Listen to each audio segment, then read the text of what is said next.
We observe scientific laws that tightly constrain a system without dictating a singular outcome. A strict macroscopic boundary easily admits thousands of chaotic microscopic states. When data scientists and physicists observe this multiplicity, the immediate analytical reflex is to assume the governing law is broken or that the mathematical model is incomplete. In a 2026 paper titled Partial Closure, independent researcher Philip Lilien proposes a different approach. He argues that the unresolved possibilities inside a system should be treated as a strict geometric object rather than an error to be fixed. By dropping the demand that every rule must yield a single unique outcome, we can describe systems that are highly constrained, yet physically multiple. The standard reaction to microscopic complexity is predictable. They average out unresolved variables, compress the data, and delete the unknown details. Those erased details do not stay gone. They inevitably return as unexplainable dynamic errors, unexpected context shifts, or anomalies when observing the system at a different scale. The central objective of Lilien's framework is to build a mathematical architecture that perfectly separates the harmless omitted details from the omissions that will actively destroy a prediction. The entire approach rests on one equation. A system is completely described by a rigorous constraint, plus the structured set of possibilities that remain. This is partial closure. To build this architecture, we start by defining two distinct spaces. The realization space, omega, contains every possible fine-grained microscopic state. The disclosure space, x, represents the coarse macroscopic descriptions we actually observe.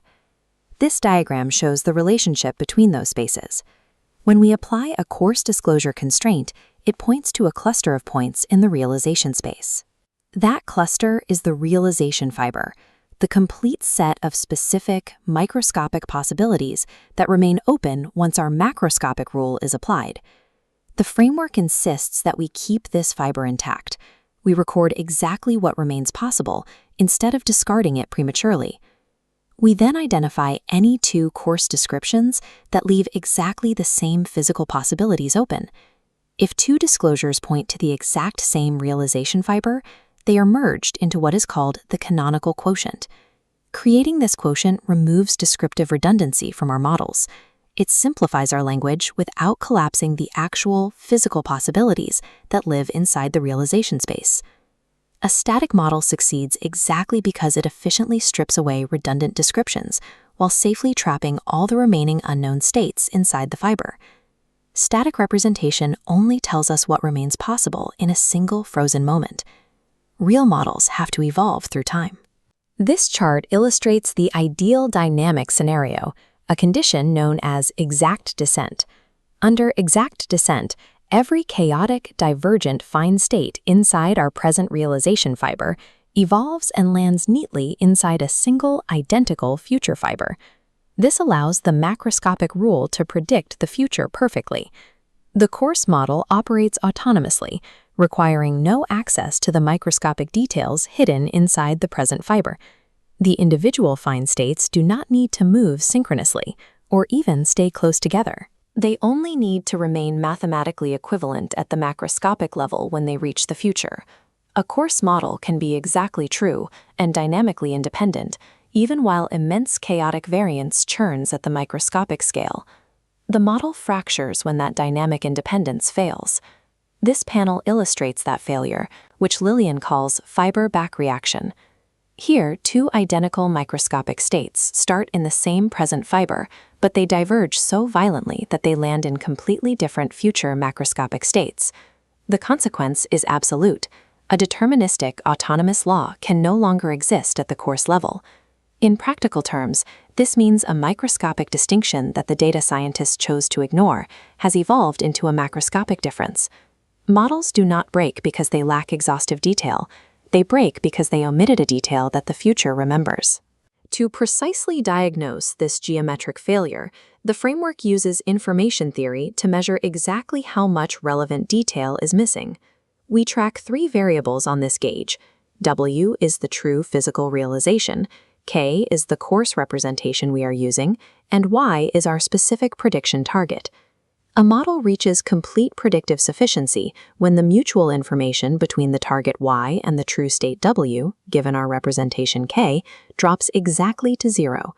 We can have massive residual uncertainty about the true state. If none of that uncertainty affects the target, the predictive defect is zero. The model is mathematically sufficient.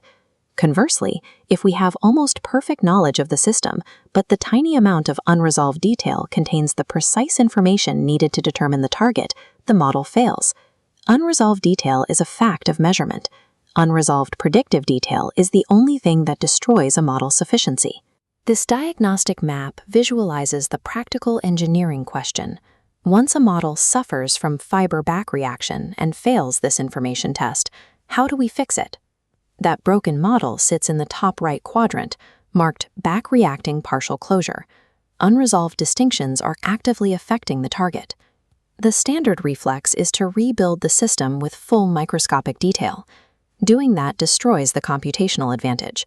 Instead, the framework requires reclosure.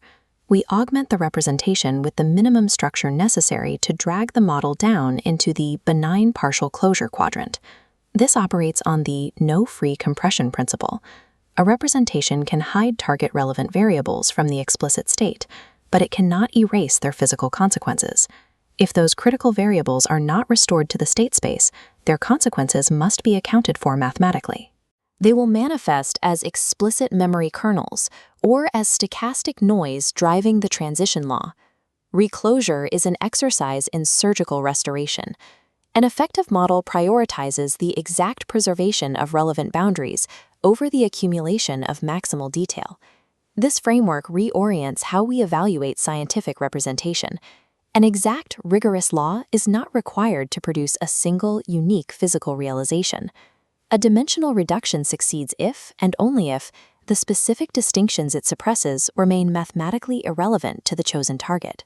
Law closes at the quotient. Possibility remains in the fiber.